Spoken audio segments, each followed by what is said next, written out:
अस्सलामुअलैकुम तमाम दोस्तों को मेरा सलाम। मेरा नाम है इब्राहिम खिलजी। अच्छा, एक क्वेश्चन जो अक्सर लोगों के जहन में आता है, ऑफिस में आके पूछते भी हैं तो उनको तो जवाब मिल जाता है, लेकिन मैंने देखा कि शायद इस तरह का कोई वीडियो मौजूद नहीं है जो जिन लोगों की ऑफिस तक एक्सेस नहीं है, तो उनका भी जहन में तो ये सवाल आता होगा कि इकोनेक्स का मतलब क्या है। तो बेसिकली ये पूरी एक स्टडी के बाद एक नाम रखा गया है जिसमें 3-4 पॉइंट है जो मैं आपको बेसिकली आज इस वीडियो में उसको डिफाइन करने वाला हूँ। इकोसिस्टम ऑफ नेक्स्ट जनरेशन, ज्यादातर कुछ लोग इस तरह जानते हैं, कुछ इकोनॉमी ऑफ नेक्स्ट जनरेशन इसको बोलते हैं।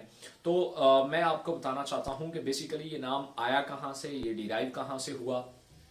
बहुत सारे दोस्त मुझे जानते हैं और कुछ ज़्यादातर नहीं जानते। तो मैं खुद टर्मिनोलॉजी ऑफ कुरान का स्टूडेंट हूँ। कुरान के जो अल्फाज हैं वो कहाँ से आए, कैसे मिले, मैं इसका स्टूडेंट हूँ।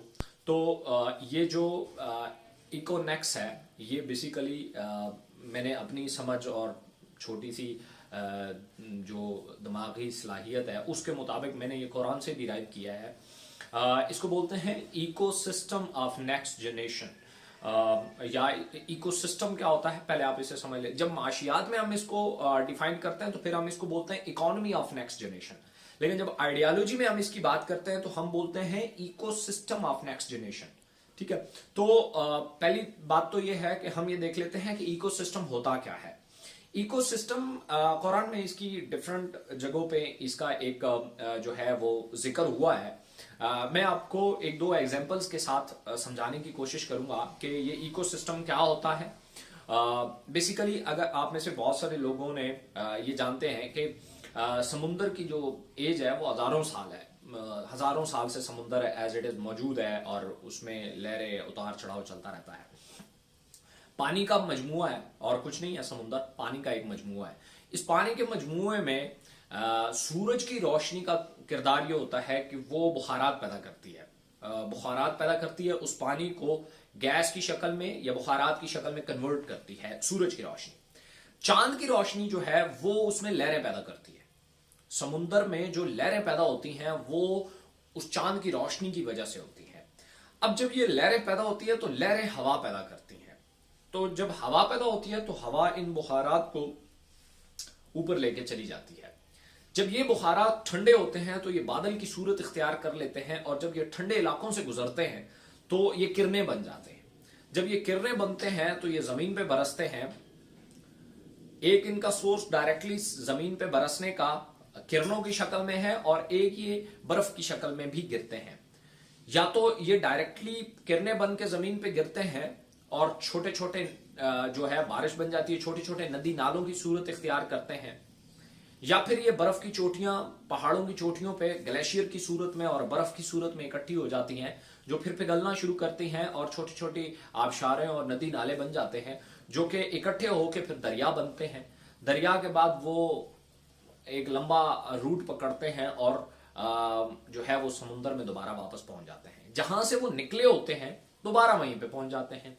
ये कहीं पे भी आप पानी को जब उठाएंगे, ग्लेशियर्स में हो, फसलों को दिया जा रहा हो, बर्तन धोए जा रहे हो, कहीं पे भी हो, तो इसका जो मेन सोर्स होगा वो एक ही होगा। वो कहीं ना कहीं से आया होगा, इस पूरे पैरामीटर में या इस पूरे सर्कल में से कहीं ना कहीं से वो आया होगा।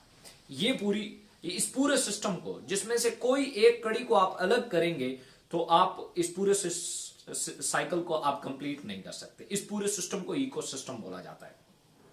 एक और एग्जांपल मैं आपको देता हूं। जैसे फर्ज किया एक बीज है, जब वो जमीन में एक खास नमी पकड़ता है, पानी की मिकदार पकड़ता है, तो वो फटता है तो पौधा तख्लीक होता है। जब पौधा तख्लीक होता है तो फिर उससे वो किसी कीड़े मकोड़े की खुराक है। जब कीड़े मकोड़े की खुराक है या किसी डायरेक्ट जानदार की भी खुराक है, वो जब उसे खाते हैं तो वो उसके मैदे में जाके खून बनता है, गोश्त बनता है और एक जानवर जो है वो पलता है। इंसान की जो खुराक है वो भी दो चीजें हैं, या पौधे हैं या फिर वो जानवर है, या गोश्त है या पौधा है। पौधा खाता है तब भी जो उसके अंदर का एक सिस्टम है वो उस खुराक में से खून पैदा होता है, खून बनता है उस खुराक से, चाहे वो गोश्त की शक्ल में उसे खाए या उसको पौधों की शक्ल में से खाए, वो खुराक बनती है। खुराक के बाद जब वो उसे खा लेता है तो फिर खून बनता है। खून जब प्योरीफाई शक्ल पकड़ता है तो गोश्त बनता है। गोश्त जब प्योरीफाई होता है, मजीद उसमें से टॉक्सिन अलग होते हैं, तो ये एक जो हड्डी होती है, नाजुक सी हड्डी, जैसे कान की, नाक की जो नाजुक हड्डी होती है, मतलब जिसको मरुकनी हड्डी भी पंजाबी में बोलते हैं, वो बनती है। जब वो मजीद प्योरीफाई होती है तो वो ये जो हमारी हड्डी होती है मेन, ये बन जाती है। जब वो मजीद उसमें से टॉक्सिन अलग होते हैं, उसकी मजीद प्योरीफाई शक्ल जो है वो मिख बनती है, और जब वो मजीद प्योरीफाई होता है तो वो मनी बनता है, जिसको स्पर्म्स भी कहा जाता है, और जिससे खासतौर पे फिर अगले बच्चे की कोई तख्लीक होती है। अच्छा, जब ये इंसान में से रूह अलग हो जाती है, इंसान मर जाता है, वो वापस जमीन में जाता है। जब वापस जमीन में जाता है तो उसमें से वो सारी चीजें, आप कुछ अरसा बाद देखेंगे तो उसकी ना हड्डी बचेगी ना गोश्त, वो किधर गया, वो वापस जमीन में चला गया जहां से उसने शऊरी शक्ल पकड़ के आया था। तो ये पूरा साइकिल है, जहां से वो पैदा होता है दोबारा वहीं पे चला जाता है। इस पूरे सिस्टम, पूरे साइकिल को भी जो है वो इको साइकिल कहा जाता है, ये इको सिस्टम कहा जाता है। तो इकोनेक्स जो है, इसका जो इकोसिस्टम है क्या है, आप देखेंगे कि एक ऑनलाइन स्टोर है, एक बिजनेस है, उसमें तीन चीजें इंपॉर्टेंट होती हैं। खासतौर पे इकोनेक्स में तीन चीजें हैं। नंबर वन सप्लायर है जो प्रोडक्ट बना रहा है, नंबर टू कस्टमर है, कंज्यूमर जो प्रोडक्ट यूज कर रहा है, नंबर थ्री मार्केटियर है जो इन दो को कनेक्ट कर रहा है आपस में। ये तीन चीजें जो है ये एक दूसरे के साथ कनेक्टेड है। अच्छा, इकोनेक्स में जो मार्केटियर है वो चाहे तो उसके पास बेशुमार किस्म के सप्लायर हैं जो उन्हें प्रोडक्ट देने के लिए तैयार बैठे हुए हैं, और बेशुमार उसके पास कस्टमर का स्कोप है जिनको वो बेच सकता है। सेम इसी तरीके से जो कस्टमर है वो डायरेक्टली सप्लायर से भी, इकोनेक्स के सिस्टम में डायरेक्ट सप्लायर से भी अपनी प्रोडक्ट ले सकता है या मार्केटियर के थ्रू भी उसको ले सकता है। जो सप्लायर है वो चाहे तो डायरेक्ट यूजर तक अपनी प्रोडक्ट पहुंचा दे, चाहे तो बीच में मार्केटियर के सहारे वो अपनी प्रोडक्ट पहुंचा दे। तो ये एक दूसरे के साथ कनेक्टेड एक सिस्टम है जिसको इकोसिस्टम कहा जाता है। अब आगे जो नेक्स्ट आता है, नेक्स्ट का मतलब नेक्स्ट जनरेशन होता है। नेक्स्ट जनरेशन से मुराद लोग अगली नस्ल भी लेते हैं, लेकिन इससे मुराद नेक्स्ट वर्जन है।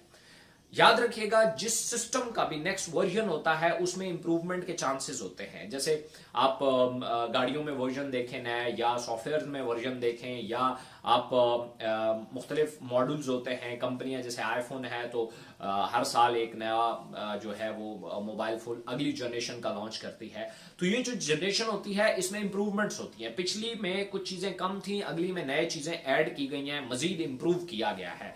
तो इकोनेक्स का जो मतलब है कि आने वाले टाइम में जो भी स्मार्ट इकोसिस्टम होगा वो इकोनेक्स कहलाएगा। सो ये इसकी डेफिनेशन है। इसको सेम जब हम माशियात में डिस्कस करते हैं तो उसमें भी हम यही बोलते हैं, इकोनॉमी ऑफ नेक्स्ट जनरेशन। तो इकोनॉमी का जो भी नया मॉडल होगा, अर्निंग का जो भी नया मॉडल होगा, उसको या जो उसमें इंप्रूवमेंट पॉसिबल है उसको इकोनेक्स बोलते हैं। फिर नीचे एक स्लोगन लिखा हुआ है, द मिशन इज परफेक्ट।